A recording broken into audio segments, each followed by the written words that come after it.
TPA-ASP student directors. My name is Caitlyn Lucore, and it is such an honor to officially submit my application to serve as the chair-elect of Texas Pharmacy Association Academy of Student Pharmacists. Over the last 2 years, it has been such a privilege to be able to grow within the association and to not only develop my personal and my professional skills, but also to connect with student pharmacists from across the state who share the same vision that I do of advancing our profession.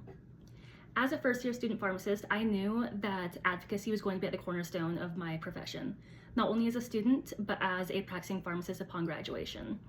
It was this motivation that first encouraged me to get involved within TPA-ASP, where I had the immense privilege of serving as the policy vice chair for TPA-ASP during my P1 year.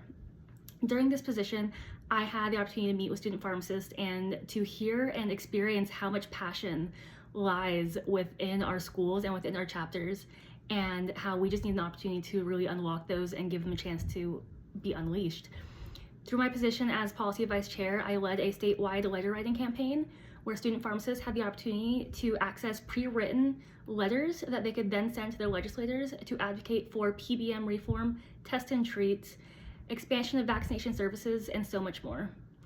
It was through these experiences that I learned how when student pharmacists work together and show a united voice behind a mission, not only can we direct change, but we can directly influence it. And our voice matters so much more than any of us really give ourselves credit for. Flash forward to my P2 year, I currently serve as the policy chair for TPA-ASP, where I've had so many opportunities to meet one-on-one with students and really see what kind of hesitancies there are that prevent students from getting involved not only with advocacy, but within TPA-ASP as a whole. A lot of the things that I've heard when talking to students is that they don't know where to start, and they don't know what opportunities lie for them on the other side of that door should they choose to step through it. For this reason, my team and I at the policy committee decided to revamp the Sparks program. For the first time since its initiation, the Sparks program will hopefully be rolling out soon with asynchronous modules to encourage student pharmacists to take advantage of these advocacy trainings at their own speed and at their own comfort level. My vision for this program is that student pharmacists will not be intimidated, but they will be able to take from these programs exactly what it is that they want to take out of it, and they can personalize it and make it their own. I find so much joy in teaching students how to effectively communicate with legislators and to shape public policy, but my involvement within policy and within TPA does not stop at the student level.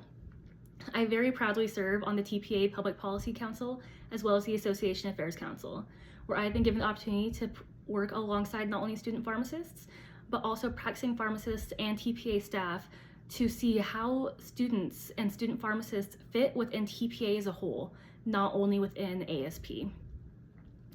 Additionally, I've had the opportunity to work alongside them to tackle real-world issues that relate to the pharmacy profession and identify where it is that we as students can lend a hand and be a part of that action. This dual involvement, both within the student sector as well as the professional branches of TPA, has given me a unique perspective that I think will be beneficial as chair-elect to be able to see how students can grow not only as ASP, but how students can grow to become a larger part of actively engaging within TPA. As chair-elect, I have a very clear vision and mission through my position. I hope to be a voice for the students. I want my position to serve as a liaison between TPA-ASP and TPA. I hope that student pharmacists are going to be empowered to find their voice early and to understand that just because we're students does not mean that our voice does not matter. Every single student pharmacist that comes into pharmacy school and who goes out into their communities has a unique perspective, and they have a unique voice that should be used. My goal is to make sure that every single one of those voices is heard, not only within TPA-ASP, not only within TPA, but within our profession. I firmly believe that when student pharmacists are equipped with the right skills, experiences, and opportunities, we are not just going to be better pharmacists or provide better patient care, but we're going to create lifelong advocates for our profession. I want to thank you for your time in listening to my speech, and I thank you for your consideration for your vote as chair-elect of Texas Pharmacy Association Academy of Student Pharmacists. Thank you.